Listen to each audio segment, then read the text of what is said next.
ഇന്നലെ കലക്ടർ വിളിച്ചു ചേർത്ത യോഗത്തിൽ പഴയ ബസ് സ്റ്റാൻഡിൽ നിന്ന് വാഹനങ്ങൾ വീണ്ടും ലിങ്ക് റോഡിലേക്ക് മാറ്റുന്നതായിട്ടുള്ള ഒരു വാർത്ത വന്നിരുന്നു.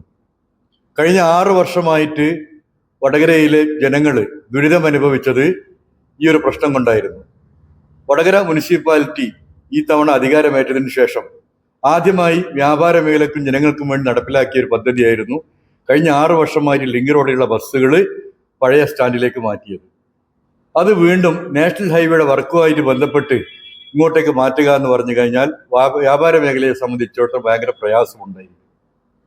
കഴിഞ്ഞ 7 വർഷമായിട്ടുള്ള നിരന്തരമായ സമരത്തിലൂടെ മാറ്റപ്പെട്ട ഈ ബസ് തിരിച്ചിങ്ങോട്ട് വരുന്നതോടുകൂടി കോട്ടപ്പറമ്പ് എന്നൊരു സ്ഥലം വീണ്ടും പഴയ അവസ്ഥയിലേക്ക് തന്നെ പോകും. അതുകൊണ്ട് തന്നെ കലക്ടർ ഈ തീരുമാനത്തിൽ നിന്ന് പിന്മാറണം.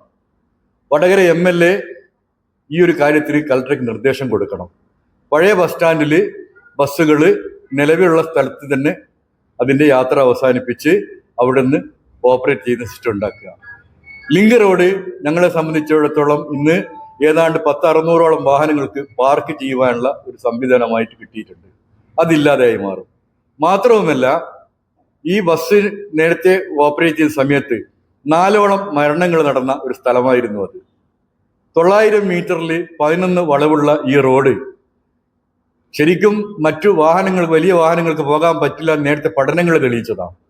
ആ സ്ഥലത്തേക്ക് തന്നെയാണ് വീണ്ടും ഈ ബസ്സുകൾ മാറാനുള്ള തീരുമാനമെടുത്തിരിക്കുന്നത്. ആ തീരുമാനത്തിൽ ശക്തമായ പ്രതിഷേധമുണ്ട്.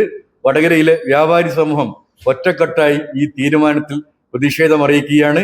വ്യാഴാഴ്ച രാവിലെ 10:30 വടകര മർച്ചന്റ് അസോസിയേഷൻ ഓഫീസിൽ നിന്നും ആരംഭിക്കുന്ന മാർച്ച് RDO ഓഫീസിൽ അവസാനിക്കുന്നു. മാർച്ചിൽ വടകരയിലുള്ള മുഴുവൻ കച്ചവടക്കാരും പങ്കെടുക്കുന്നതായിരിക്കും. ഇന്നലെ ജില്ലാ കളക്ടറുടെ നേതൃത്വത്തിൽ നടന്ന യോഗത്തിൽ എടുത്ത തീരുമാനമാണ് ബസ്സിനെ വീണ്ടും ലിങ്ക് റോഡിൽ തന്നെ പുനഃസ്ഥാപിക്കുക എന്നത്. 6-7 വർഷക്കാലം ബസ് ലിങ്ക് റോഡിൽ നിന്നും ലിങ്ക് റോഡിലായിരുന്നു. അതുമൂലം വ്യാപാര മേഖല വളരെയധികം തകർച്ചയിലാണ് എത്തിപ്പെട്ടിരിക്കുന്നത്. കോട്ടപ്പറമ്പാകെ ഉണങ്ങിയ അവസ്ഥയിലാക്കിയത് ഈ ഒരു തീരുമാനത്തിലായിരുന്നു. അത് വീണ്ടും സ്റ്റാൻഡിലേക്ക് വന്നതോടുകൂടി, ബസ് വീണ്ടും സ്റ്റാൻഡിലേക്ക് തന്നെ പുനഃസ്ഥാപിച്ചതോടുകൂടി വ്യാപാര മേഖലയും അതുപോലെ തന്നെ ടൗണും സജീവമാവുകയും ചെയ്തു. അത് വീണ്ടും ലിങ്ക് റോഡിലേക്ക് തന്നെ സ്ഥാപിക്കുന്നതോടുകൂടി വീണ്ടും വ്യാപാര മേഖല തകർച്ചയിലേക്കാണ് എത്തിപ്പെടുന്നത്. ഇതിൽ പ്രതിഷേധിച്ചുകൊണ്ട് മറ്റന്നാൾ നടക്കുന്ന, വ്യാഴാഴ്ച നടക്കുന്ന RDO ഓഫീസ് മാർച്ച് മുഴുവൻ വ്യാപാര പങ്കാളിത്തവും ഉണ്ടായിരിക്കും. എല്ലാ വ്യാപാരികളും ഒറ്റക്കെട്ടായിട്ടാണ് ഈ മാർച്ച് സംഘടിപ്പിക്കുന്നത്. ഈ മാർച്ചിൽ ശാശ്വതമായ പരിഹാരം കണ്ടിട്ടില്ലെങ്കിൽ ശക്തമായ സമരത്തിലേക്ക് പിന്നീട് നീങ്ങുന്നതായിരിക്കും.